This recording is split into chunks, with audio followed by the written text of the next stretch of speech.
amis, tu as quitté ton village pour rejoindre la grande ville. En vie, tu as connu la conjoncture, conjoncture, mon crise économique, bon, mon compression, immédiatement. Lors d'une conférence sur l'alimentation au Bénin, les étudiants ne croyaient pas possible de pouvoir se nourrir sans les produits importés. D'où est venue l'idée d'un film pour répondre à l'inquiétude de la jeunesse. Bon, moi, on m'appelle Raphaël Rundok-Banon.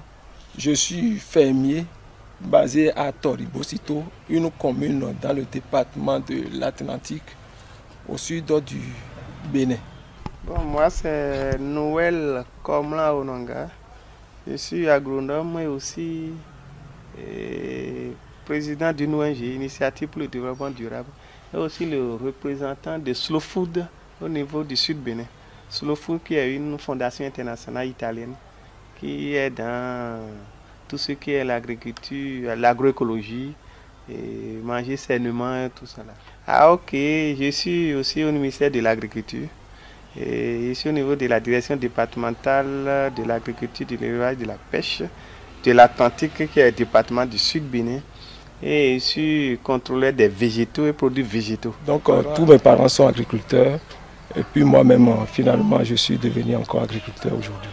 Ah, là, c'est toute une histoire parce que si vraiment il faut hériter des domaines des parents, surtout au Bénin, c'est tout un problème. Parce que je suis issu d'une famille polygame, donc le partage n'est pas souvent aisé. Donc il faut s'installer non seulement ailleurs de la région où on est né, sinon c'est tout un problème qui est autour. Il y a le partage, la solidarité qui fait qu'on ne se retrouve pas souvent dans des calculs. Aujourd'hui, donc en termes de surface, j'ai déjà au moins 12 hectares à ma disposition, qui est comme ma propriété aujourd'hui. Dites-vous que tout ce que j'ai économisé dans ma vie, je l'ai investi à acheter la terre aujourd'hui. Parce que c'est ça qui est d'abord la matière première en matière d'agriculture aujourd'hui au Bénin. Sais-tu si les paysans s'endettent au Bénin? Bon, généralement dans l'agriculture, ils arrivent, mais ce n'est pas un problème vraiment facile. Parce que surtout quand on se lance à beaucoup de choses, donc il y a des gens qui rencontrent d'énormes difficultés et puis ils revendent encore ces terres et puis ils changent rapidement de métier. Aujourd'hui, je dis que je emblave beaucoup de choses. Au niveau de la production végétale, je fais des plantes pérennes, c'est-à-dire des arbres. Donc j'ai des plantations d'arbres, des tecs, j'ai des vergers, j'ai des palmiers à huile. Au niveau des cultures céréalières, je fais le manioc, le maïs, le niébé. Et puis il y a aussi d'autres cultures que je fais, le maraîchage aussi que j'essaie aussi de le faire. Et dans la production animale, j'élève aujourd'hui les porcs, il y a les lapins, il y a les poulets locaux, les canards, sans oublier aussi les pigeons que j'ai. Il y a aussi les petits ruminants que j'élève aussi chez moi aujourd'hui. Pourquoi as-tu choisi l'agroécologie? L'agroécologie aujourd'hui, c'est surtout avec la connaissance que j'ai pu acquérir dans ma formation. Donc j'ai vu qu'il faut qu'il y ait quand même un système intégré. Donc c'est ça qui m'a permis surtout de continuer dans l'agriculture biologique. Donc pourquoi? C'est surtout pour la durabilité de ma terre. Donc c'est pour que la terre soit quand même maintenue pour mes enfants et pour d'autres générations qui vont venir. Et aussi penser aussi à l'alimentation saine.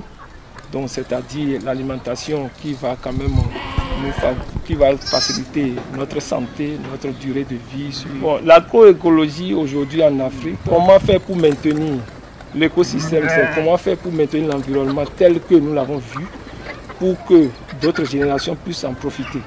C'est surtout ça. Donc c'est-à-dire que dans tout ce que nous faisons, essayons quand même de retirer à la terre. Il faut qu'on essaie toujours de le mettre en place pour une durabilité pour des générations à venir. Oui, l'agroécologie, comme c'est une agriculture qui permet de sauvegarder l'environnement. et de garder la terre intacte pour les générations futures. L'agroécologie, ça nous permet d'avoir une alimentation saine. Et ça nous permet de garder l'environnement intact, comme on l'a vu. Donc en gros, c'est ça l'agroécologie. L'agroécologie, c'est de ne pas utiliser l'engrais chimique. En place de l'engrais chimique, il y a l'engrais organique. Il y a le compost qu'on utilise. L'agroécologie nous permet d'utiliser des biopesticides. Biopesticides, je parle de l'utilisation des feuilles de Nîmes contre les insectes. C'est l'utilisation de l'huile de Nîmes aussi en agroécologie. Quand je parle de feuilles de, c'est un arbre qui on essaie de prendre les feuilles pour faire l'extrait aqueux pour utiliser contre les insectes. Et l'huile de Nîmes, c'est une graine produite par le Nîmes. On prend la graine, on essaie d'extraire l'huile qui est utilisée aussi contre tout ce qui est insectes. Il y a la solution à base de piment, de petits piments pili-pili, qui permet de renvoyer aussi les insectes. Il y a l'extrait d'ail, il y a l'extrait la déconction de tabac qu'on utilise aussi. Tout ça là, ça forme, l'agroécologie, c'est les pratiques de l'agroécologie. Donc tout ça là rassemblé, c'est ça qui prend les techniques d'agroécologie. L'agroécologie, ça permet de conserver les forêts. Alors que l'agroécologie, ça nous permet de garder des arbres. Même si on veut détruire, on ne veut pas tout détruire. Il y a des distances qu'il faut respecter. Et ça nous permet de garder les arbres pour pouvoir toujours garder la forêt intacte. Ça nous permet de garder l'écosystème toujours en place. Quand on détruit la forêt, c'est le bois. Ça ne veut pas dire de détruire. Parce que l'agriculture intensive, c'est l'agriculture à base des produits chimiques. Ça permet de détruire tout ce qui est forêt. On veut du bois, on veut des trucs là pour la construction.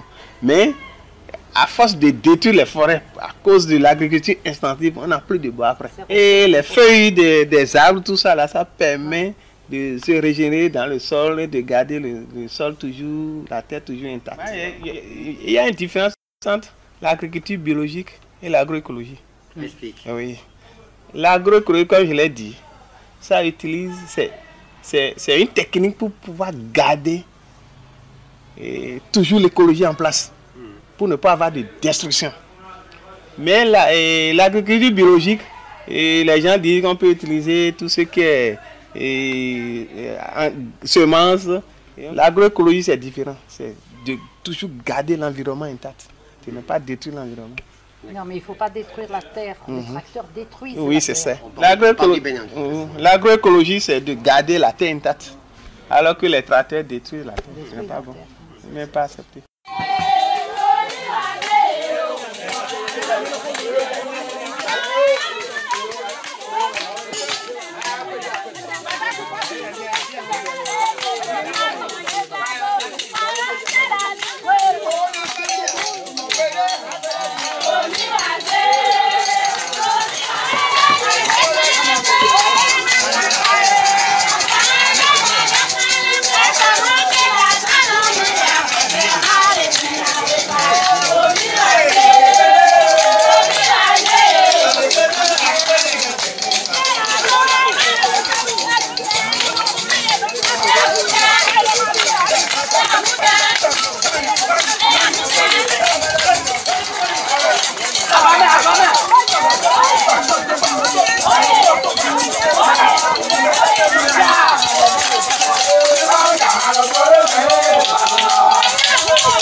Bonjour Maya, moi c'est Bruno Atolou, responsable national de Slow Food au Bénin.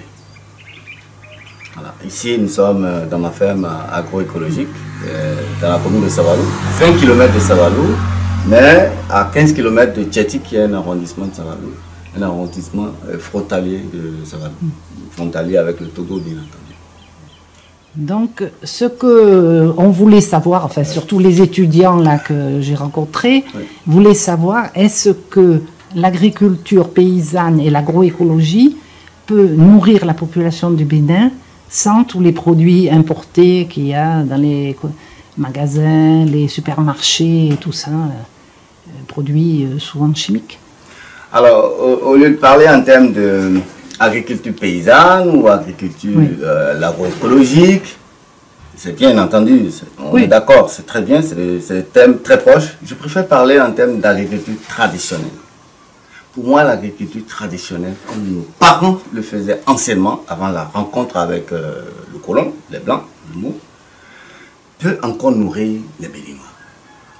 Et c'est pourquoi nous, à Slow Food, notre philosophie, c'est mangeons bon, propre et juste. Pour nous, chaque Béninois ou chaque citoyen du monde doit pouvoir produire une bonne partie de ce dont il a besoin pour toute l'année. Si on s'entend sur ça, si chacun produit un peu, tu vois qu'on peut se nourrir aisément.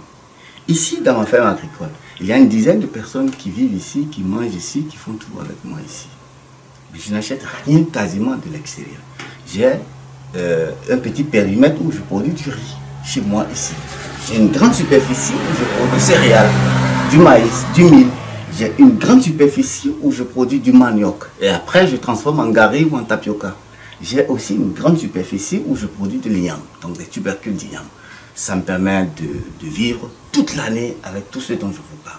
J'ai aussi une superficie sur laquelle je cultive de façon agroécologique, évidemment, traditionnellement, du arachide.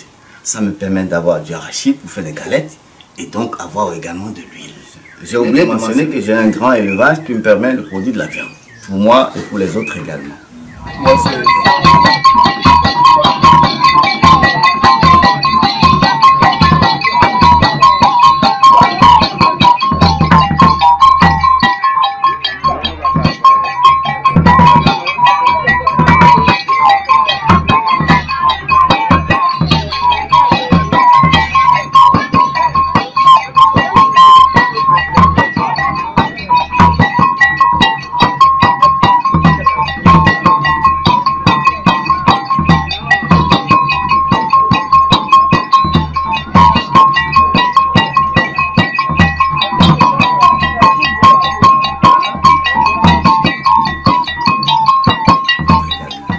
Moi, c'est Sabo Patrice.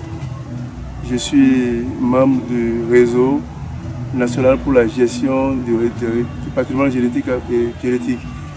Je suis aussi ingénieur en sciences et qui s'occupe de l'élevage des animaux.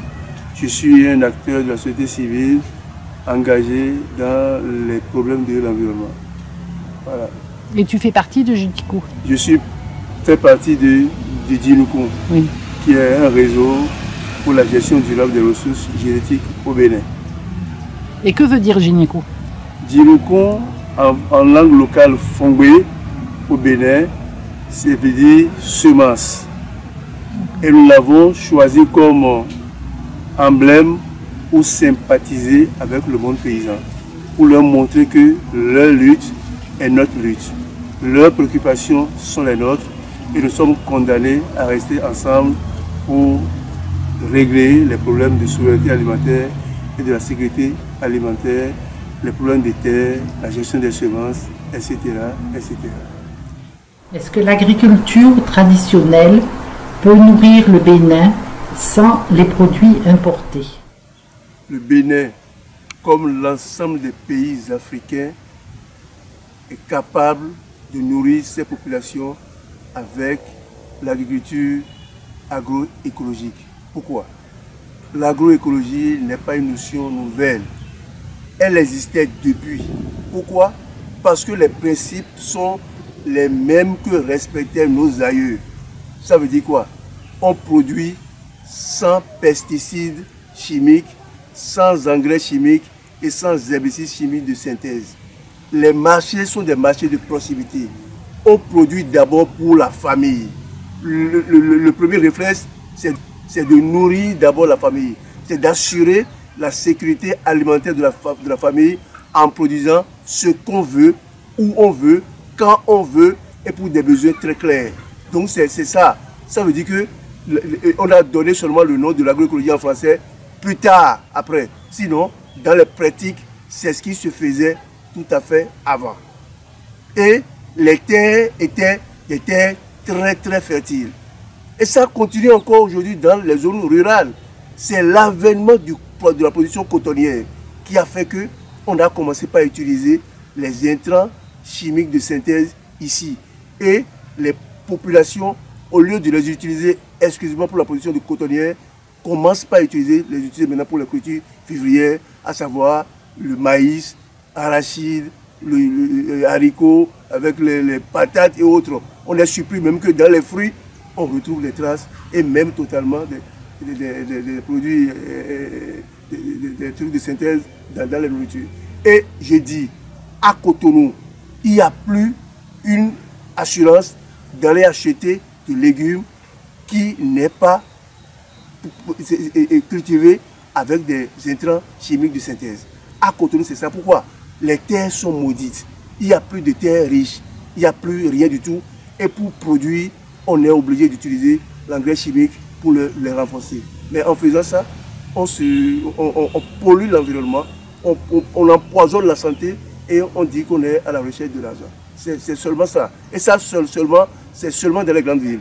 Maintenant, et aussi à côté des zones où on produit beaucoup de coton, c'est comme ça. Les nappes phréatiques sont polluées. Tous les animaux qui sont à proximité de ces zones de culture sont des animaux dont la...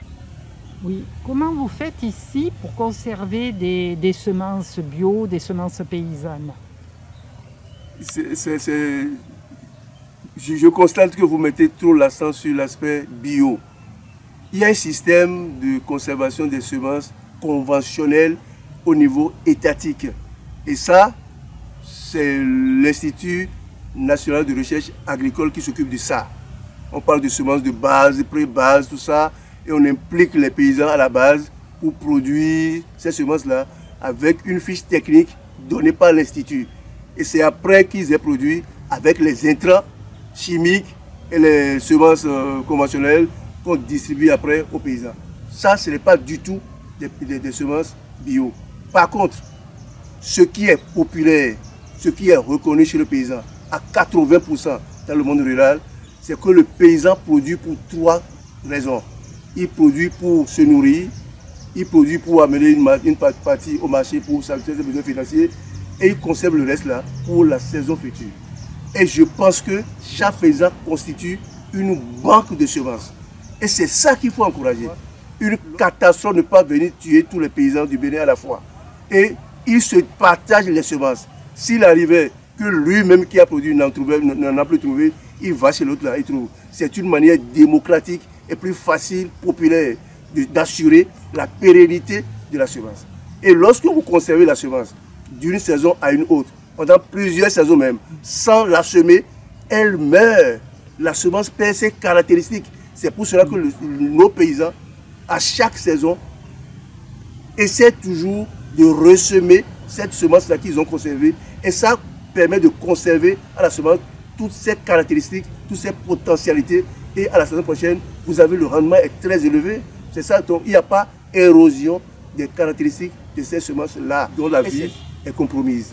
Je m'appelle Kouno Samé Komlan Pied, je suis béninois, je suis de Ouida. Je suis, comme vous le voyez, je suis technicien pour des intrants agricoles à Djenkoum. Et à Djenkoum, ça fait de l'agroécologie. Donc je voulais présenter quelques intrants agricoles. Et pour le bokashi, c'est un engrais. Pour la fabrication du bokashi, on a besoin des matières premières telles que bague de riz, son de riz, poudre de charbon, fianteur de volaille, des bousses de vache, et sucre du phosphite qui est fabriqué à base de coquilles. Après ça, il y a du thé argileux. C'est un engrais qu'on utilise pour les arbres fruitiers. Dans les grands champs, même dans le jardin aussi, on peut l'utiliser. Mais quand tu démarres le bokashi, au bout de 2 semaines, tu auras un produit fini.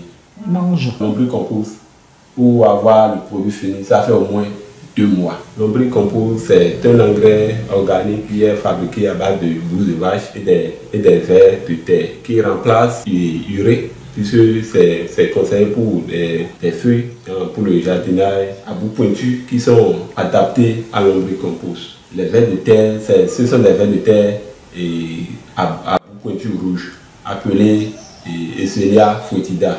C'est son nom scientifique. Ce n'est pas toutes les vers qui sont indispensables pour la fabrication de lombric. Il y a des vers spécifiques. On arrose. C'est tout. Oui, c'est tout. Et après, tu les mets dans la terre. Et après, 2 mois après, on aura des produits finis. Et puis on sépare les vers de terre, les lombricompost. On passe au tamisage pour avoir un produit fini.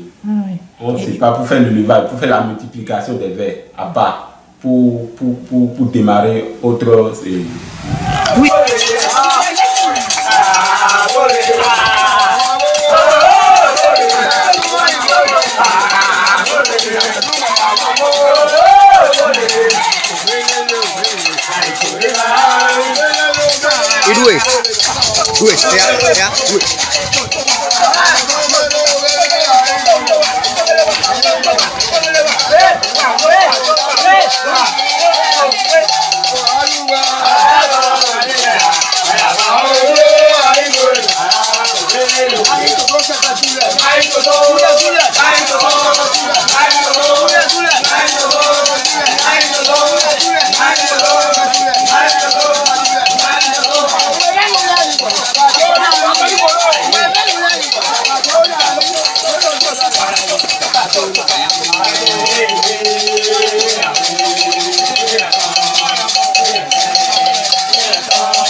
Quel est l'état actuel de l'agroécologie au Bénin? Bon, disons que c'est la plupart des paysans aujourd'hui au Bénin, en Afrique, surtout au Bénin, ils pratiquent l'agrobiologie. Pourquoi? Parce que nous n'utilisons pas les tracteurs pour pouvoir labourer. Aujourd'hui, on constate que la plupart des paysans n'aiment pas la monoculture aussi. Donc c'est ça qui détruit plus l'écosystème, c'est ça qui nous éloigne plus de notre agriculture traditionnelle. C'est très faible aujourd'hui, parce que même la plupart des paysans aujourd'hui, même s'ils utilisent des engrais chimiques, des pesticides et autres, ça doit être à des doses vraiment très faibles. La proportion, c'est que c'est très faible comme il a dit. Et est-ce que les agriculteurs béninois ont la capacité de chaque fois de payer de l'engrais aussi et de payer des produits chimiques? Ils n'ont pas cette capacité. C'est ça surtout qui les limite dans l'utilisation. Et avec nos activités, les campagnes, la sensibilisation sur le terrain, les sensibilisations sur le terrain, ils ont compris que tout ce qui est engrais chimique, ça ne permet pas d'avoir une alimentation saine. Mais les cotoculteurs, parce que c'est eux les pires au Burkina. Oui, les cotoculteurs, même au Bénin, il y a des agriculteurs de coton biologique. Oui, au Bénin, oui. Oui, la majorité. Parce qu'au Burkina, c'était les cotoculteurs qui utilisaient les pesticides et les engrais qu'ils utilisaient pour le coton dans le maraîchage. C'est avec eux qu'on avait le plus de problèmes. Oui. Et ici? Oui, ici c'est très moins, ce n'est pas beaucoup. Et quel est l'état de l'agriculture au Bénin? Alors l'agriculture béninoise, elle est encore à l'étape rudimentaire, elle est axée sur l'agriculture vivrière. Okay? Elle n'est pas encore véritablement mécanisée. On tend vers une petite mécanisation avec de multitudes de tracteurs que les différents gouvernements mettent à disposition des paysans. Mais nous, notre combat en tant que mouvement Slow Food, nous sommes contre ça. Parce que l'usage des tracteurs a dégradé les terres. Nous devons revenir à nos anciennes pratiques, n'est-ce pas, l'agriculture qu'on faisait à base de l'attraction animale. Donc, l'agriculture béninoise est en train d'évoluer et tend vers une petite mécanisation qui s'annonce, mais ça nous laisse à notre fin, nous, au sein de Slow Food. Mais moi, je pense surtout par rapport aux cultures de rente qui entraînent de gros dégâts parce qu'ils emploient des pesticides et tout ça. Est-ce qu'il y a un équilibre là-dedans? Est-ce que les cultures de rente prennent les terres vivrières? Comment ça se passe? Alors, Oui et non, il faut qu'on relativise. Dans les grandes villes, on ne produit pas par exemple du coton. Il faut aller en milieu rural. Heureusement, en milieu rural, on a encore assez de terres que les cotonculteurs ne parviennent même pas à cultiver. Mais nous, dans nos sensibilisations au sein de Slow Food, nous disons aux cotonculteurs, ne cultivez pas le coton là, autour de vos habitats. Cultivez le coton un peu plus en profondeur. Okay? Et faites les cultures vivrières un peu plus grandes, mais autour de vos maisons, jusqu'en profondeur également. Alors donc, le coton est en train de... La culture du coton précisément est hautement chimique. Hautement chimique. Le regret, moi je le dis parce que je suis en milieu rural, je sais de quoi je parle. Le regret, c'est que là où le paysan a cultivé le coton cette année, l'année qui vient, il fait une culture vivrière. Et pour lui, comme il n'a pas mis de l'engrais, il pense qu'il fait de la production bio, alors que l'usage des extraits chimiques anciennement fait là est en train de propulser sa culture vivrière qui lui donne un bon rendement. Et tout ça est reversé sur le marché. Moi, c'est des produits toxiques. Parce que là où on a cultivé le coton, on ne peut pas en même temps cultiver, faire une culture vivrière. Ça, c'est sorcier. Ça, c'est tuer le monde. C'est ça qui fait que, en général, nous sommes malades. Nous sommes tous malades dans le monde entier parce que nous mangeons. À cause de notre système agricole, simplement. Donc, les cultures de rente qui nécessitent beaucoup d'extraits chimiques sont effectivement une menace pour l'agriculture vivrière et donc pour notre santé. Notre combat est dans ce sens et nous sensibilisons les gens à les faire un peu plus loin des cultures vivrières, à ne pas faire les cultures vivrières sur les mêmes terres que le coton. Et il paraît qu'il y a quand même du coton bio. Oui, il y a du coton bio qui est en expérimentation, mais je reste encore sur ma soif. Parce que le coton a besoin d'énormes soins chimiques. Je vous donne un exemple. Sur certaines terres, il y a une multitude de chenilles, ou si vous voulez, de rongeurs, et en même temps de fourmis maillantes. Et ces fourmis, il ne faut pas les tuer sur une grande superficie, il ne faut pas les tuer traditionnellement. Il arrive des fois qu'ils viennent dans mon poulailler. Ah oui, en quête d'humidité, en quête de bouffe, etc., etc. Donc, moi, comme c'est dans l'enceinte du poulailler, donc sur une petite superficie, avec le feu, je les brûle rapidement et je les maîtrise, et la volaille, les picore en même temps. Mais sur une grande superficie, comment vous imaginez qu'on puisse, quelle quantité de feu on peut mettre? C'est d'abord dommageable pour le coton.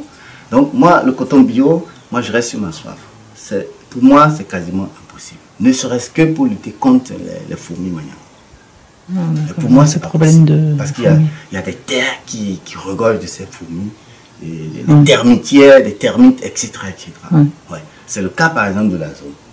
C'est beaucoup de termites. En saison sèche, quand vous rentrez dans mon... en saison des pluies, quand vous rentrez dans mon champ de céréales, de maïs, donc, parfois vous avez envie de pleurer. Parce que rapidement, ces fourmis, ces termites détruisent les racines et, n'est-ce pas, les maïs tombent. Ils font de razzia. Surtout quand il y a une petite sécheresse en saison des pluies. C'est là où les termites deviennent beaucoup plus ravageux. Donc ça, dans un champ de coton, c'est pitoyable. Ils vont mettre nécessairement de l'extrait chimique pour les tuer. Mais vous n'arrivez pas avec les pesticides bio? Ça ne marche pas, le Nîmes, toutes ces choses-là? C'est une grande superficie, vous ne pouvez pas faire grand chose. Et puis c'est des trucs qui sont... Les termites sont sous-sol. Et c'est quand il y a une petite saison sèche qui s'installe en saison des pluies qu'ils sortent pour ravager. Ils reprennent encore le chemin pour aller en dessous. Donc, si vous aspergez légèrement quelque chose, non. Non, il faut hautement asperger, comme dans une culture de coton, pour pouvoir les atteindre. Oui, et ça c'est difficile quand c'est par exemple des céréales, manioc et tout ça, quoi. Non, le manioc il n'atteint pas trop. Les céréales, oui, une forme de razzia, on n'y peut rien, on subit, mais de toute façon on subit et donc ça baisse de rendement. Ouais. Ce que moi j'ai emblavé à peu près, c'est l'année passée, la saison passée, c'est quasiment 3 hectares. Mais à peine j'ai eu le grenier là-bas, je devais avoir 3 fois ce grenier. Donc, ces ravageurs, ces termites, ont fait baisser mon rendement énormément.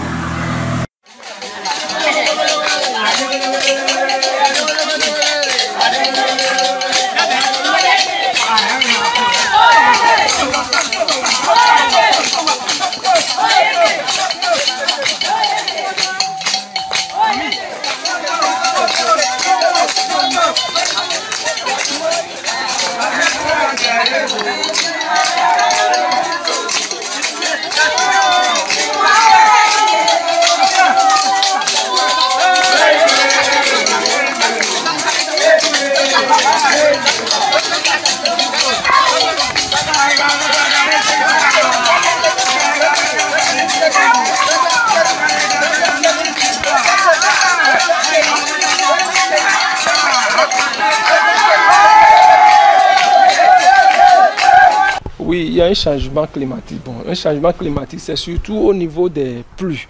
Parce que la manière dont les pluies arrivaient au niveau des campagnes, on observe aujourd'hui une différence.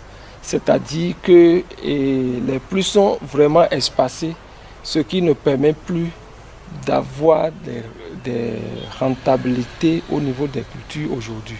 Parce qu'avant, au niveau des pluies, les pluies sont rapprochées et qui étaient vraiment adaptées et favorisaient le développement des cultures. Et parfois même il y a des régions où ça fait tellement rare à 20 et puis les cultures n'arrivent plus à pousser comme il le faut. Les effets du changement climatique, on constate. Parce que par exemple, je prends cette année, les gens semaient du maïs. Au moment où le maïs doit recevoir des pluies, on n'a pas la pluie. C'est à ce que les maïs se grillent sur le terrain. Et c'est après ça là qu'il y a la pluie, une grande quantité de pluie. Chaque jour pendant 2, 3, 4 jours. Et beaucoup de pluie. C'est un effet de changement climatique.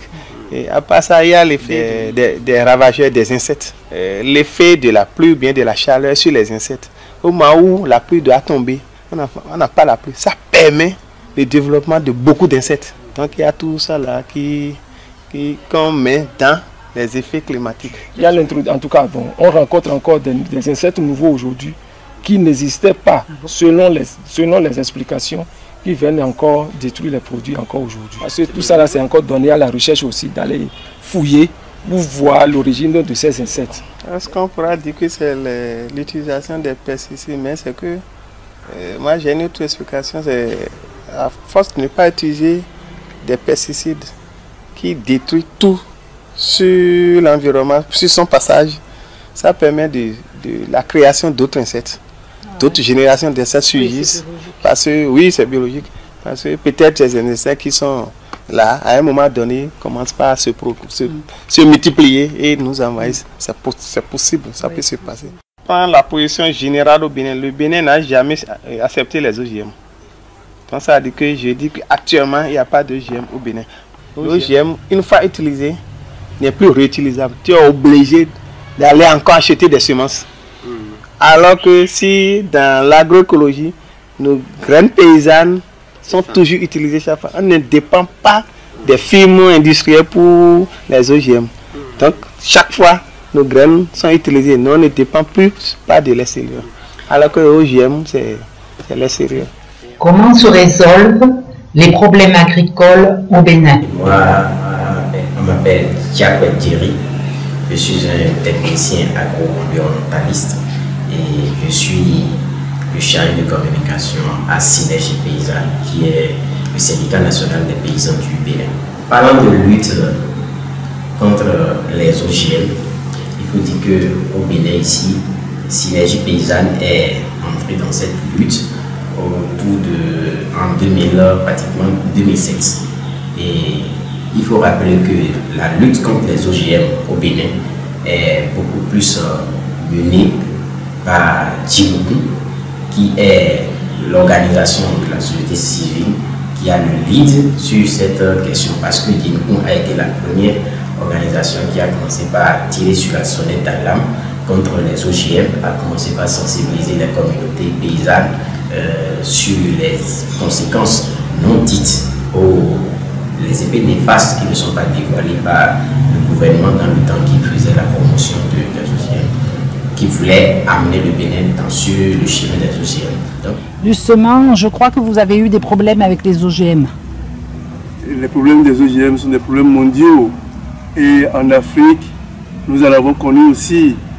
Comment nous l'avons connu?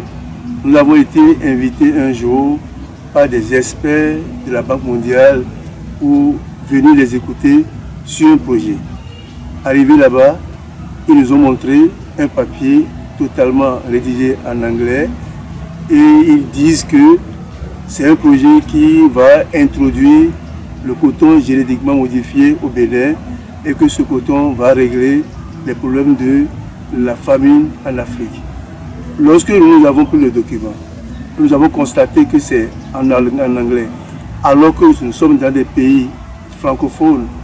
Nous leur avons dit que ce projet n'est pas le nôtre. Et ensuite, que le coton soit génétiquement modifié ou non génétiquement modifié, un coton ne peut pas régler le problème de la faim en Afrique parce que le coton ne se mange pas. Ils sont repartis et nous avons eu le temps de créer la COPAGEN, qui est la coalition pour la protection du patrimoine génétique africain, qui regroupe les 8 pays de l'UEMOA et la Guinée-Conakry, pour nous mettre ensemble pour aller contre ce projet-là. Mais ils ont tout fait de transformer. Nous avons exigé que le projet soit rédigé en français, ils l'ont fait. Nous avons exigé de nous impliquer dans la profondeur de ce projet-là, ils l'ont fait, mais ils l'ont logé finalement à l'UEMOA et on a créé le COS, c'est le comité d'orientation scientifique et qui a été logé à l'UEMOA et c'est constitué d'acteurs de la société civile pour regarder de près ce qui se passe là-bas. Donc nous avons bien vu ce qui s'est passé et finalement ils ont réussi à introduire le coton BT au Burkina Faso et toutes nos prédictions ont été réalisées et nous avons compris que c'était du leurre parce que toutes les promesses que les gens ont portées pour introduire ce coton précipitamment n'ont pas porté leurs fleurs. Ils ont dit que voilà, la fibre sera très longue, le rendement sera élevé. On a vu que la fibre était plus courte qu'une drosophile et que les rendements ont chuté. C'est bizarrement le Mali qui a pris le dessus en matière de rendement et a pris la première place en Afrique de l'Ouest en ce qui concerne la production de coton en Afrique de l'Ouest. Donc le Burkina a accepté d'introduire pour des raisons bidons, ça n'a rien donné après, mais ils sont passés par les pressions politiques, les influences politiques du gouvernement en place pour imposer le coton BT au Burkina. Ça n'a rien donné. Officiellement, ce n'est pas introduit dans les autres pays, mais comme nos frontières sont totalement ouvertes, les influences de l'introduction du coton BT au Burkina Faso sont allées au-delà du Burkina, au Bénin par exemple, au Mali. On n'a pas les preuves tangibles pour le dire, mais comme les frontières sont totalement ouvertes, on peut affirmer que ces influences-là ont dépassé les limites du Burkina Faso. Cette terre lui est précieuse. Si les hommes crachent sur le sol, ils crachent sur eux-mêmes. Que Monsanto contamine son lit et il suffoquera dans ses propres détritus. Tant que les gens se massacreront, je dis, le monde changera jamais. Tant que les gens s'entretueront, je dis, le monde changera jamais. La guerre restera de jour en jour. La famille, les maladies se multiplient. Face à cette situation, nous ne savons que faire. Monsanto! Monsanto!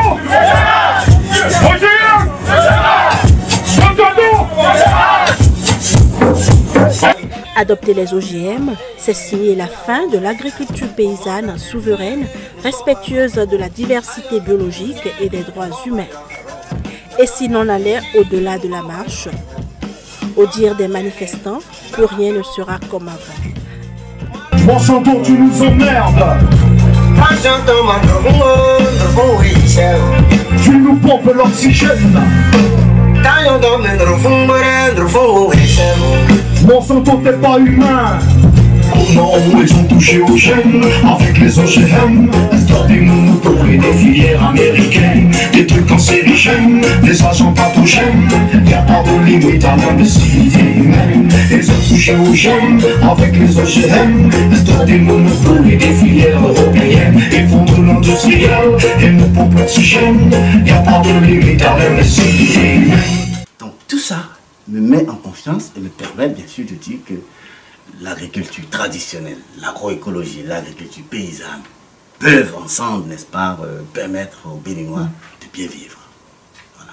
Mais si on doit se limiter à la bourgeoisie, à la bureaucratie, d'accord, on va s'attendre nécessairement à ce qu'on importe beaucoup de choses. Mais chacun de nous, dans notre philosophie, à Slow Food, chacun de nous doit cultiver une petite partie de ce dont il a besoin dans toute l'année. Voilà. Mais au niveau des terres, et au niveau de l'occupation des terres, surtout je pense au coton, ouais. Et au niveau de la population, est-ce que c'est réaliste? Oui, c'est bien réaliste. On a dit une petite partie de ce dont on a besoin. Dans les zones rurales, ce que je constate aujourd'hui, même en 2008, lorsqu'il y avait la famine dans l'Afrique francophone de l'Ouest, lorsque les présidents ont fini de subventionner les produits des villes, on a encouragé les paysans à avoir des vallées, à avoir des semences, mais ils ont produit jusqu'à ce que les gouvernements ne sont même pas capables de conserver les productions. On a pu venir en aide au Togo, au Niger, avec ce que les paysans béninois ont produit grâce à leur technique. Ce n'est pas avec des intrants chimiques de synthèse, mais c'est grâce à leur connaissance, à leur technique, ils ont pu nourrir tout le monde. Jusqu'à présent, ce sont ces paysans qui continuent de nourrir tout le Bénin sans utiliser aucun pesticide. Comme même dans les grandes villes, on parle de l'agriculture citadine. Ok, ceux qui sont dans un immeuble, ils aiment mettre les pots de fleurs partout dans leur maison. Ces pots de fleurs peuvent remplacer valablement une petite production de légumes. D'accord? Ces petits espaces peuvent être alloués, n'est-ce pas, de petits élevages de rongeurs, par exemple, de lapins. Le lapin n'a pas besoin de grand espace, c'est des cages qu'on pose simplement. Tout le monde, où qu'on soit au Bénin, que ce soit dans une grande ville, ou bien en milieu rural, ou bien semi-rural, on peut produire une partie de ce dont on a besoin dans toute l'année. Et ça, j'en suis confiant, je pratique et je sais de quoi je parle. Oui. Donc ça veut dire qu'il faut que chacun se nourrisse pour y arriver. Absolument, c'est ça notre philosophie. Oui. Parce que dans les meilleures conditions agroécologiques, quand vous mettez l'essentiel qu'il faut, ok, vous avez en moyenne 15 sacs à l'hectare, en moyenne. Ouais. Mais, dans les conditions scientifiques, vous avez jusqu'à 20 sacs, en fonction de la variété de maïs que vous mettez. Voilà. Et l'agroécologie urbaine ou périurbaine, est-ce qu'elle peut nourrir les villes qui sont vraiment où il y a le plus gros problème, parce qu'il y a la division entre le lieu où on se cultive pour se nourrir et où on vit? En ville, aujourd'hui, au Bénin, on ne peut pas parler d'agroécologie. Ça n'existe presque pas. C'est quelques endroits et quelques personnes convaincues de cette pratique-là en ville qui continuent de donner les armes. En tout cas autour des grandes villes de Cotonou, à savoir Porto-Novo, Ouida et Cotonou. C'est ça. On ne peut pas parler de pratique agroécologique lorsqu'on est sincère. C'est là où les avions passent le plus. Et le passage des avions laisse tomber des trucs de plomb, des produits. C'est du plomb que les avions déversent sur ces cultures-là. Parce qu'il y a un endroit où vous allez voir, là où les avions passent, c'est là où on a mis les jalons. Les quelques passagers qui existent se débrouillent pour donner l'exemple.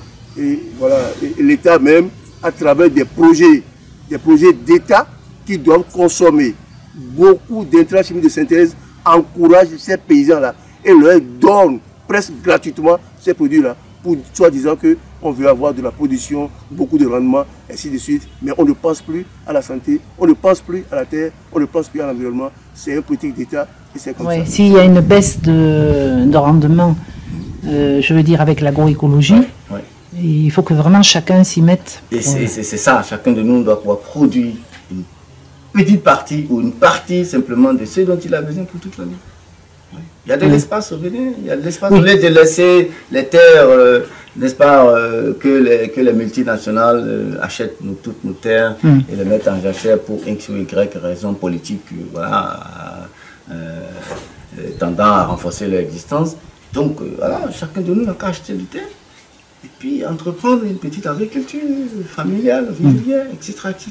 On a encore la terre en Afrique, et au Bénin particulièrement, et donc c'est une opportunité pour nous. Voilà. Mais la terre existe de façon communautaire, encore, avec la propriété communautaire et pas individuelle. Est-ce que ça existe encore? Est-ce qu'on vous laisse encore faire ça? Des terres véritablement communautaires existent très très peu.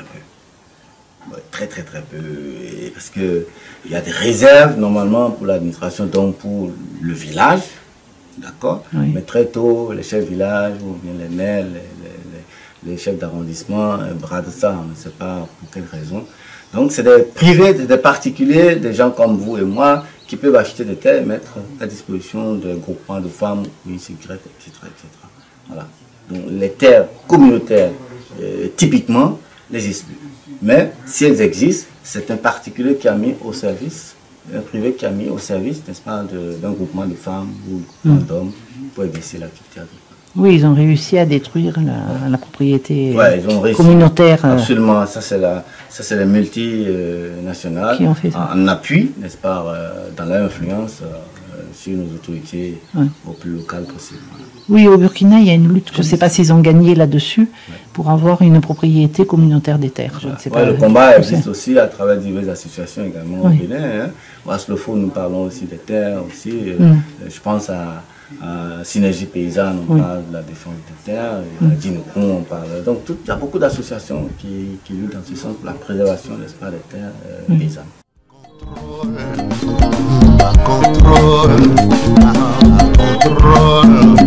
Axe de contrôle. Nous nos petits mamies d'onagno et pas pour être yamé yano. Qu'elle décidé maintenant non pour elle. Tu nous couras y pas dit pour elle. Mais Denis m'a c'est que les hommes d'Odaï. Il ne faut jamais blaguer avec la terre. Contrôle. Contrôle. Maman contrôle. Récemment, en 2017, il faut noter aussi que Synergie Paysanne, et cette fois-ci en association avec beaucoup d'autres organisations de la société civile, dont surtout aussi Djinoukoun, ont mené une grande lutte contre l'arrivée de l'eau au Bénin. Parce qu'en 2017, le gouvernement béninois, au cours d'un conseil des ministres, a discuté de l'introduction de la loi UPOV au Bénin. Et qu'est-ce que c'est? L'Union pour la protection des obtentions végétales. Donc l'UPOV, c'est une loi ça laisse aussi la porte ouverte pour sympa pour les informer sur ce qui est en train de se passer, les risques, les dangers que nous courons en allant à l'UPOV sans protéger le patrimoine semencier national. Donc ainsi de suite, en 2018, il était prévu au niveau de l'Assemblée nationale une séance plénière qui va statuer sur le vote ou non de cette loi-là par le Bénin. Alors, ayant eu l'information, Synergie Paysanne avec les organisations de la convergence globale des luttes pour la terre et l'eau, la plateforme du Bénin, se sont mobilisés et les paysans de Synergie Paysanne se sont mobilisés et ont quitté un peu partout des 4 coins du pays pour venir manifester à travers un sitting qui a été fait le 30 avril 2018 à l'esplanade, sur l'esplanade de l'Assemblée nationale au Bénin. On fait une manifestation d'humeur pour montrer à quel point ils sont contre ce vote. Et effectivement, tellement on manifestait au dehors, on montrait notre mécontentement que séance tenante même au sein de l'hémicycle, ce dossier a été rejeté par le président de l'Assemblée nationale, Sinédier. Les OGM, je pense que les paysans ont commencé par prendre conscience, surtout avec les sensibilisations et puis les informations que nous avons sur ça actuellement.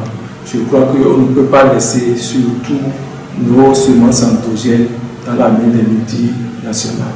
Parce que ça va nous conduire très loin, c'est d'être vraiment dépendant tout le temps de leurs semences et autres. Donc avec cette mobilisation et avec cette lutte, surtout à l'endroit de nos organisations paysannes, telles que les structures, telles que le SEMPA, la Synergie Paysanne et autres, je crois que le gouvernement a déjà pris la cloche d'Adam aujourd'hui. Et puis je crois que ça doit être même la première fois que nos députés ont voté cette année 2021 la loi sur le refus des OGM, de l'évaluation des OGM au Bénin.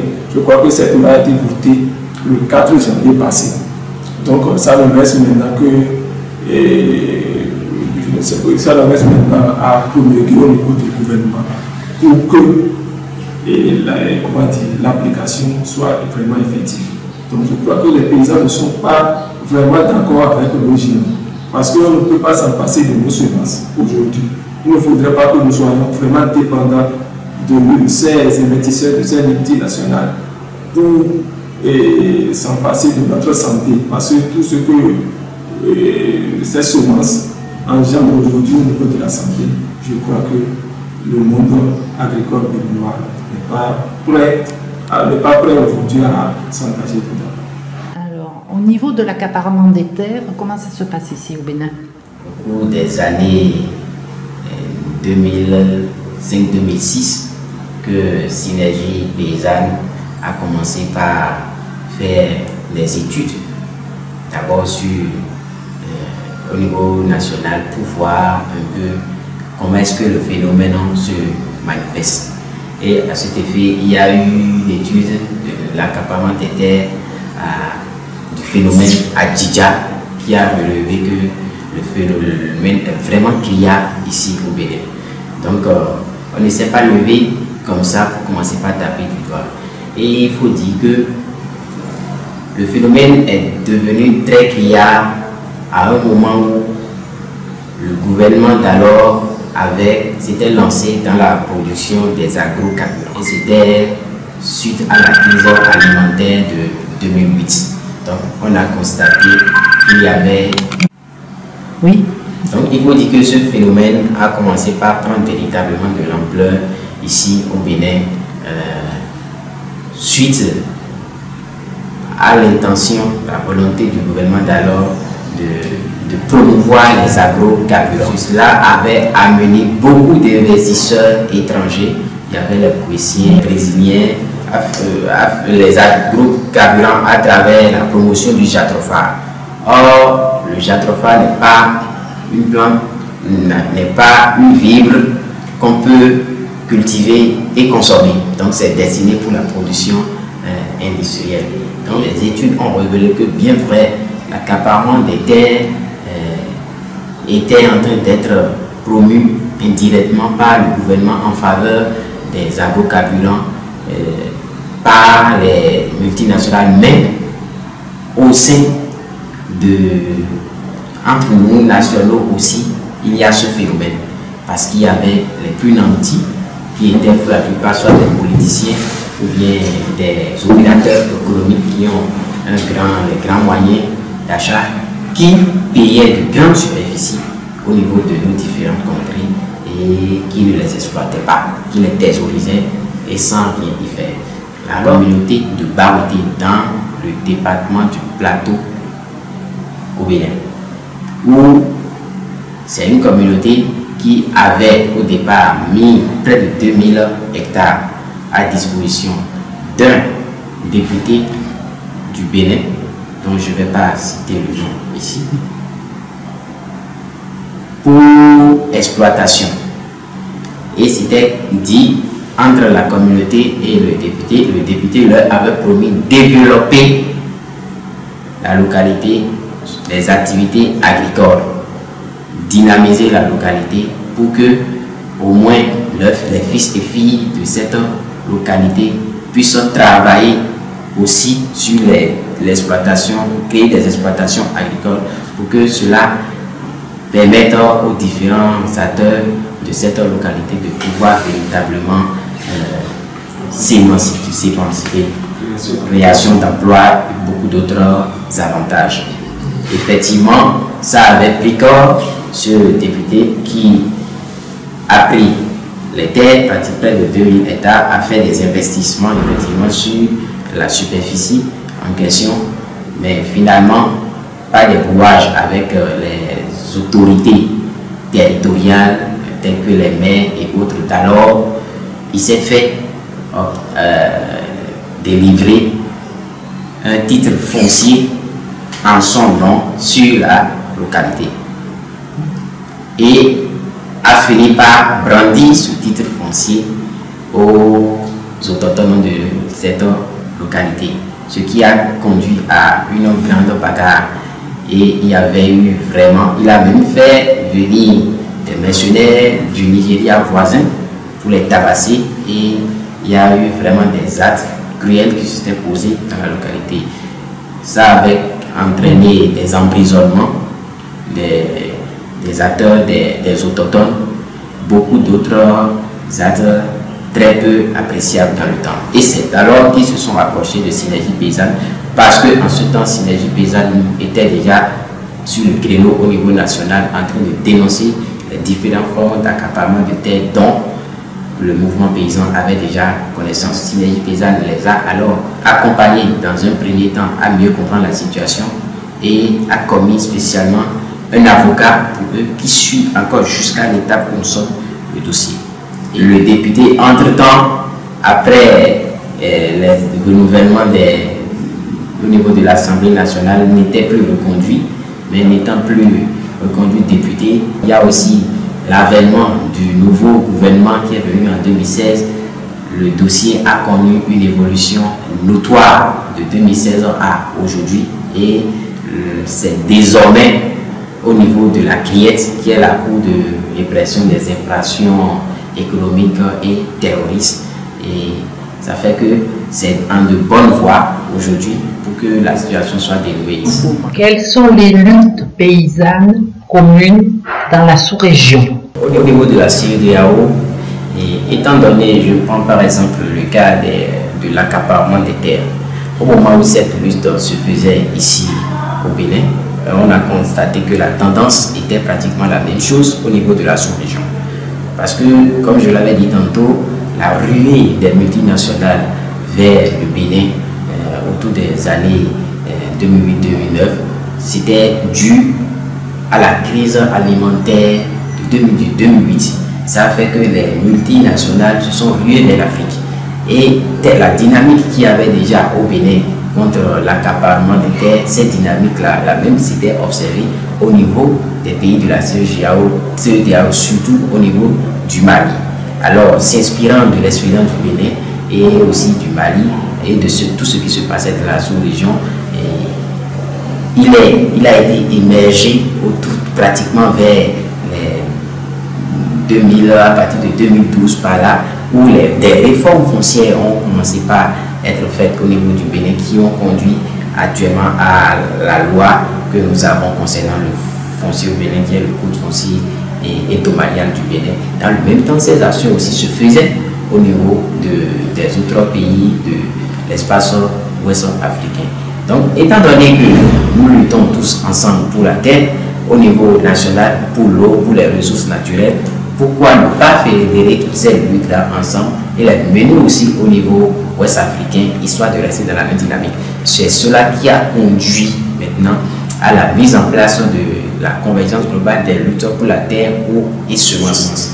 Et effectivement, la convergence Agricole a une activité de grande envergure qu'elle organise presque toutes les 2 ans, et elle a déjà fait 2 autres éditions de cette activité qui n'est rien d'autre que la caravane ouest africaine des luttes pour la terre, l'eau et semences.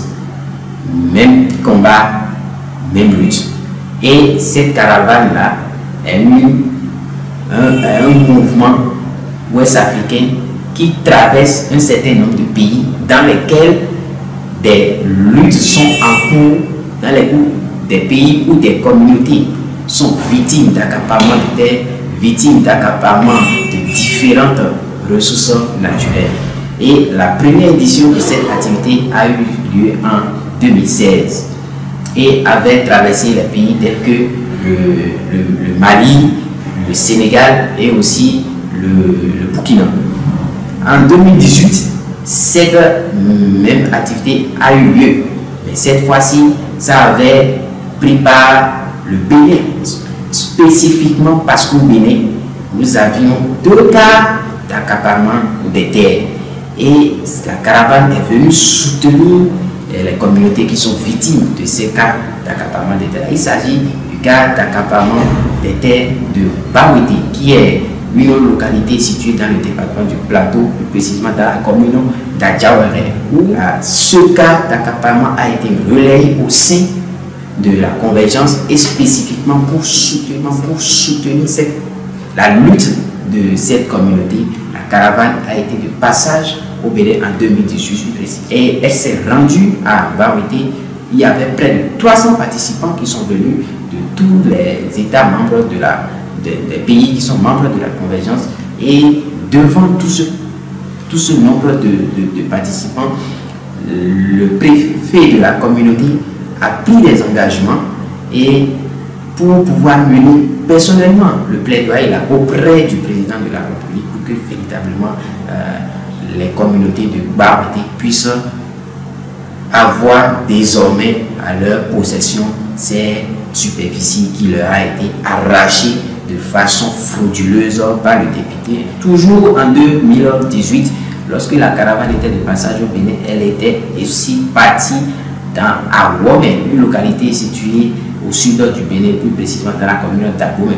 Là, il s'agit d'un accaparement en milieu périurbain. Et cet accaparement est orchestré par une famille qui en réalité n'a de droit de propriété que sur 12 hectares, mais qui affirme avoir le droit de propriété sur près de 80 hectares. Il s'agit du nom de la famille Marcos, et ça a pris en compte beaucoup d'acquéreurs et aussi beaucoup d'autorités, aussi bien au niveau juridiction et aussi au niveau de nos municipalités, qui aussi étaient complices de cette affaire. Et cela avait entraîné beaucoup de casses de maisons. Ça avait même entraîné des morts parce que pendant les casses, il y avait des murs qui étaient tombés sur certains. Ça avait créé beaucoup d'histoires. Et ce type d'accaparement en milieu humain aussi avait été relayé au sein de la convergence. Ils sont passés au Bénin. Ils ont été à Wome voir ce qu'a soutenu les communautés de Wome. Ils ont fait une déclaration à Wome, et juste après le passage de la convergence au niveau du cas de Wome, en même temps le gouvernement a pris une décision lors du conseil des ministres qui a suivi, et pour déclarer la zone là d'utilité publique. Et voilà, donc ça veut dire que le passage de la convergence lors de la caravane de tous ceux-là, de tous ces militants pour l'accès des droits des communautés à l'eau et la terre au niveau régional a quand même eu un impact immédiat qui a été la réaction du gouvernement du Bénin. D'un pays à un autre, les réalités sont pratiquement les mêmes.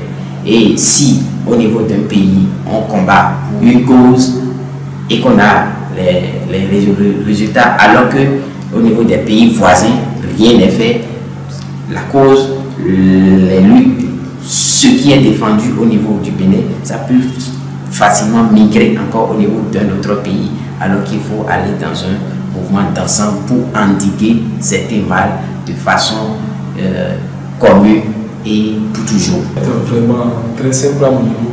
Sinon, l'accaparement de terre au niveau, ce que nous observons au niveau des cultivateurs, au niveau des agriculteurs, ça se passe de trois manières. C'est seulement la première, pour une première fois, c'est surtout entre nous-mêmes. C'est nos riches, les natifs qui sont vraiment les autorités au niveau gouvernemental, sinon les politiciens, ceux qui sont vraiment riches, qui s'achètent des terres et puis ils n'arrivent pas à les distribuer aux paysans. Donc les paysans sont en manque de ces terres-là.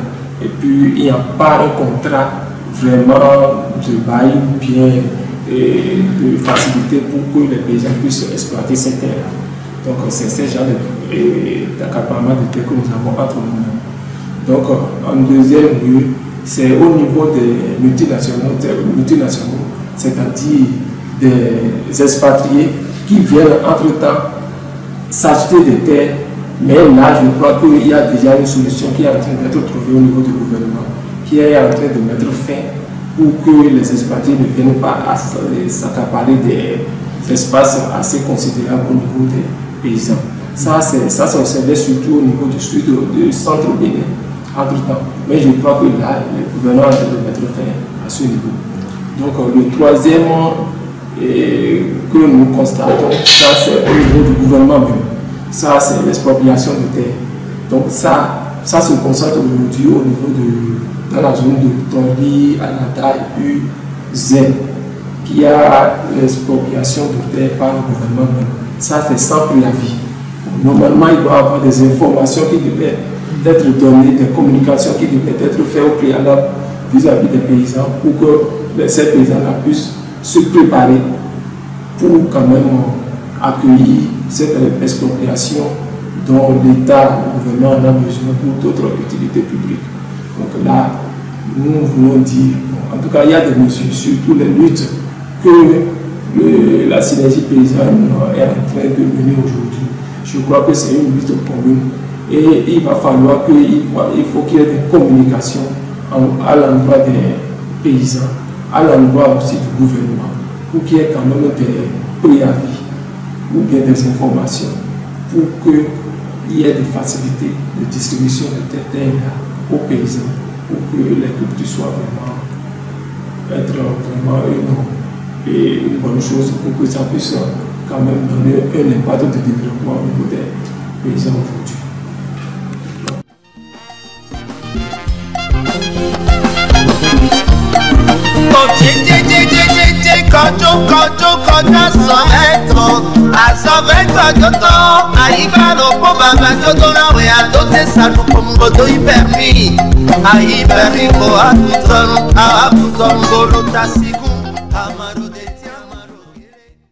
Je voulais savoir un petit peu par rapport au modèle endogène africain, béninois, et le modèle occidental d'agroécologie et aussi de consommation.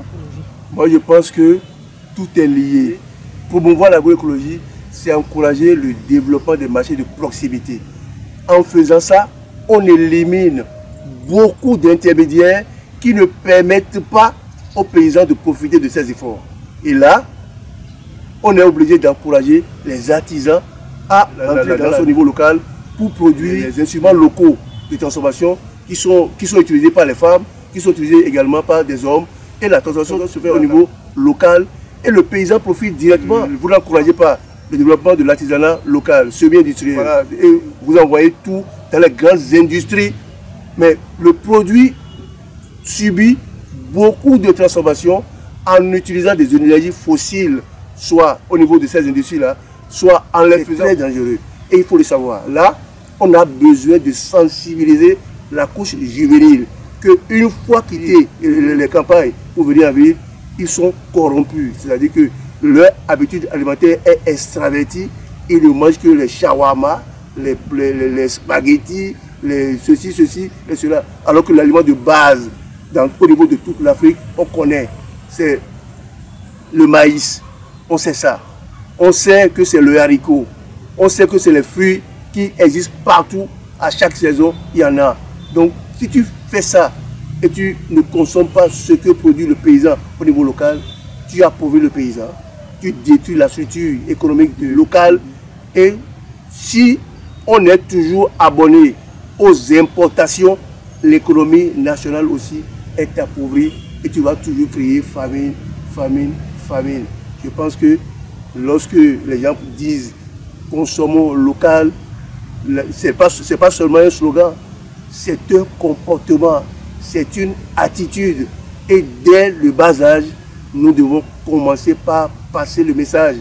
Et au niveau des décideurs, je crois qu'un grand travail leur revient jusqu'au niveau scolaire où on doit sensibiliser les enfants à adopter des attitudes correctes d'alimentation vraiment locale pour satisfaire tous leurs besoins au niveau alimentaire. Et de tous ces jeunes émigrants, de les essayer qu'ils recultivent au lieu de traîner en ville, quoi. Ouais, c'est ça le problème. Quand les jeunes regardent, vous savez qu'aujourd'hui, les NTIC ont envahi le monde entier, la télévision a envahi le milieu rural. Les gens, en regardant tout ce qui se passe à la télé, pensent que c'est une réalité. Je me rappelle qu'il y avait un gouvernement, le gouvernement du général Mathieu Kérékou. Je pense qu'à l'aide de la démocratie, de toute façon, avait mis en place un programme de 50 milliards de CFA. Et on disait, ça c'était un programme conçu pour les émigrants. Qu'est-ce que c'est devenu? On a des milliers d'émigrants dans le pays. On n'a pas pu insérer, on n'a pas pu favoriser l'insertion professionnelle, l'orientation de ces émigrants dans l'agriculture. Les gens ont dilapidé le fonds, les fonds, les 40 milliards. Et c'est les gouvernants. qui sont encore autour de l'actuel président qui l'ont fait. Je ne vais pas citer de nom. Voilà. Donc, il y a l'inconscient de la population et il y a également la mauvaise volonté de nos gouvernants. C'est ça. Sinon, beaucoup de programmes sont en vue pour favoriser l'insertion socio-professionnelle des jeunes dans l'agriculture. Il y a eu par le passé immédiat, il y a 5 ans, il y a eu FNPEJ qui était un fonds destiné aux jeunes. Mais les jeunes avaient facilement accès à ces fonds parce que le mécanisme était rendu souple par le gouvernement d'alors. Mais ils ont été malhonnêtes, ils ont pris les sous, mais ils n'ont pas remboursé. Ils n'ont pas remboursé, ils se sont permis d'aller construire des maisons, ils se sont permis d'acheter des voitures, etc., etc. Et nous, moi qui vous parle, j'avais un dossier dans le lot pour ce site, une production de pommes de terre et de tomates, etc. Et d'oignons. Ok. Ces jeunes qui venaient dans des réunions avec nous à pied, mal habillés, ont commencé par venir à des réunions en 4x4. Parce qu'ils ont reçu de financement immédiatement et ils se sont achetés des voitures. Donc voilà, il y a la mauvaise volonté partout. Il faut reformater notre tête. Il faut agir encore sur notre éducation. Et pour le faire, il faut commencer par le bas âge, les enfants du primaire, etc. Comment on pourrait réussir l'agriculture, l'insertion des jeunes dans l'agriculture, pendant que les jeunes pensent que aller vivre dans une grande ville, c'est mieux. Ah, je dois partir à Cotonou. Ah, il faut que j'aille en Espagne. Il faut que j'aille en France, etc., etc., avec les conséquences de la Méditerranée, comme vous connaissez. Comment, dans cette ambiance, on peut réussir facilement à imposer aux jeunes qu'en réalité, vivre chez soi, vivre en milieu rural, c'est mieux. Non, ça va être très difficile. C'est tout un combat. C'est toute une sensibilisation qu'il faudra faire dans une durabilité. Et donc, il faut encore avoir la part des gouvernants et nous autres qui avons compris, nous devons encore avoir la patience. Maintenant, la chance qu'on a, c'est qu'il y a des gens comme nous qui comprennent que vivre dans une ferme, c'est la meilleure des choses. D'accord? Il faut partir de ces exemples et sensibiliser les gens, faire des documentaires sur ces exemples, ces jeunes engagés qui vivent dans des fermes et qui travaillent à longueur de journée. Moi, quand je suis ici, je n'ai pas de pause, je travaille, j'ai juste une temps pour manger. On ne devient pas agriculteur, c'est ça ce que nos gouvernants doivent savoir. Quand on parle de il faut insérer les jeunes dans l'agriculture, oui, mais il faut faire un détail, il faut faire beaucoup de tri et avoir ce qui est testé vraiment la volonté des jeunes. C'est pas n'importe qui, il faut avoir l'endurance. Moi, je vis ici, ça fait 3 ans. Et vous voyez qu'il n'y a pas de village environnant. Le premier village que vous allez voir à ma droite est à 2 km. L'autre à ma gauche est aussi à 1,5 km. Donc les gens me disent, mais comment tu fais pour vivre ici? C'est pas facile de vivre en milieu rural et dans une ferme. C'est pas facile. Il faut donc avoir une bonne dose de volonté. Il faut avoir de l'endurance et ensuite de l'amour pour la chose. Si les jeunes n'ont pas ces 3 choses dont je parle, c'est pas possible d'avoir les résultats escomptés sur papier lors des financements. Le gouvernement actuel du président Talon aussi est en train de faire énormément dans des financements colossaux dans l'agriculture. C'est une floraison de programmes agricoles destinés à favoriser les jeunes. Mais je connais les jeunes béninois, je connais nos béninois. Le gouvernement a eu la volonté de faire. On va voir si les jeunes ont capitalisé l'expérience, ok, pour pouvoir... Mais dans l'agroécologie ou dans l'agro-business? Bon, en général, c'est l'agro-business. Mais bon, on n'impose rien. Le gouvernement n'a rien imposé. Chacun vient avec son plan d'affaires. Il suffit de produire en agriculture, c'est simple. On n'a pas imposé l'agro-business, et ainsi de suite. J'ai libre de faire l'agroécologique. Voilà, si tu proposes un plan d'affaires dans l'agroécologique qui est viable et puis acceptable, tu seras banqué. Donc, et tu fais la sensibilisation au niveau des enfants. Alors voilà, c'est ça. Moi, je fais tout à l'heure, j'ai une sensibilisation à l'école primaire publique de Savane, où on sensibilise les jeunes sur les légumes traditionnels, donc la défense de la biodiversité, on sensibilise les gens sur l'importance de faire l'agriculture où qu'on soit, etc., etc. Donc ça doit commencer par là. Ça doit commencer par là. Et c'est vrai, les différents gouvernements mettent toujours un peu de moyens pour favoriser l'accès à l'agriculture, l'accès à l'agriculture en général. Donc voilà, ça va venir. Mais il faudra encore constamment changer, œuvrer pour le changement de la mentalité des gens. Il faut sensibiliser encore, il ne faut pas être fatigué. Ou alors, est-ce que c'est une tendance du système qui, comment dire, qui va vers l'exode rural pour faire de la population des consommateurs. Si, c'est une tendance globale imposée par l'exode rural ou l'exode.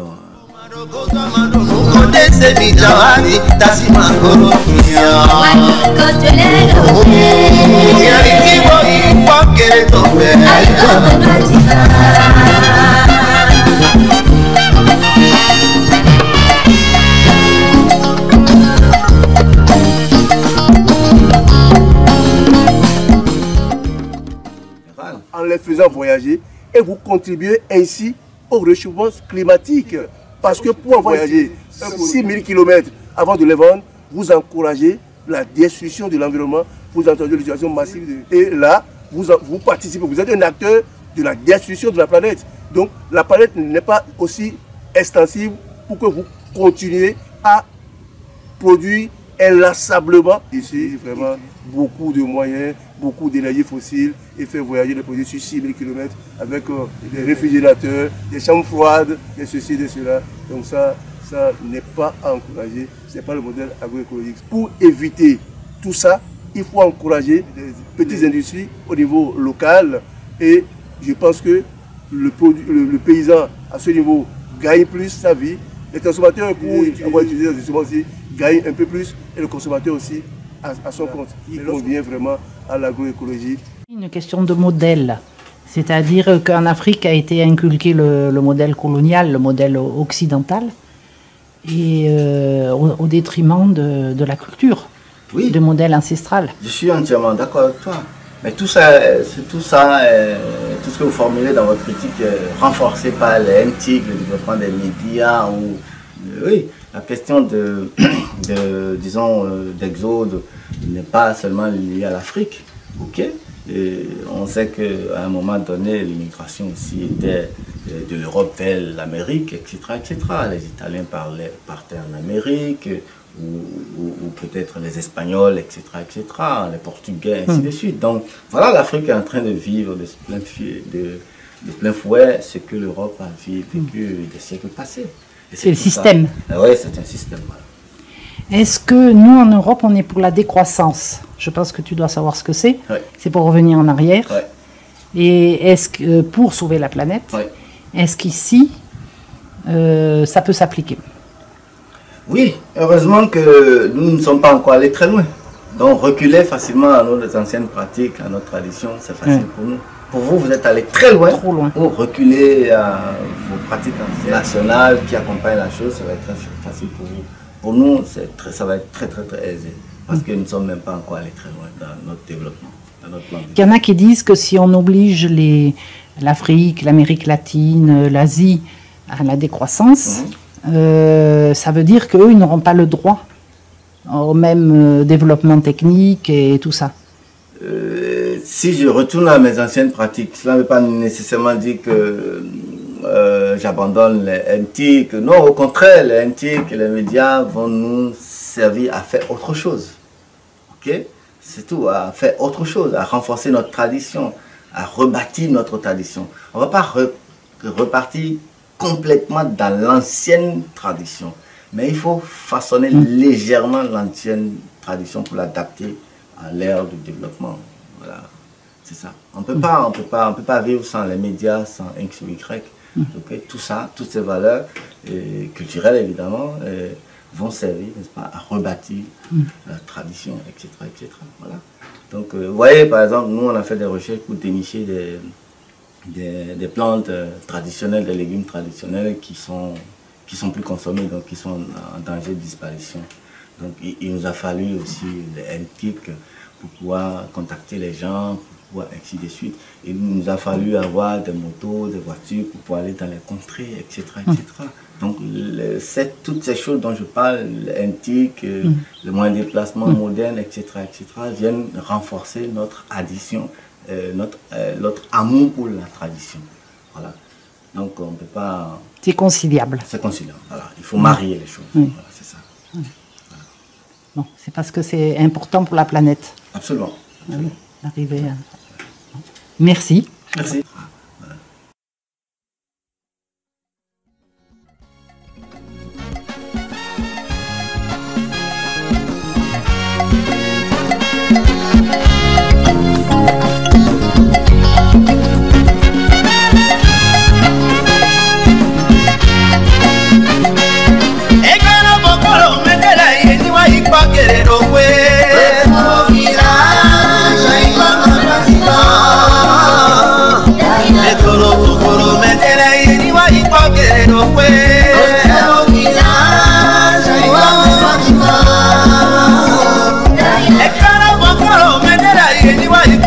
Sabe vivo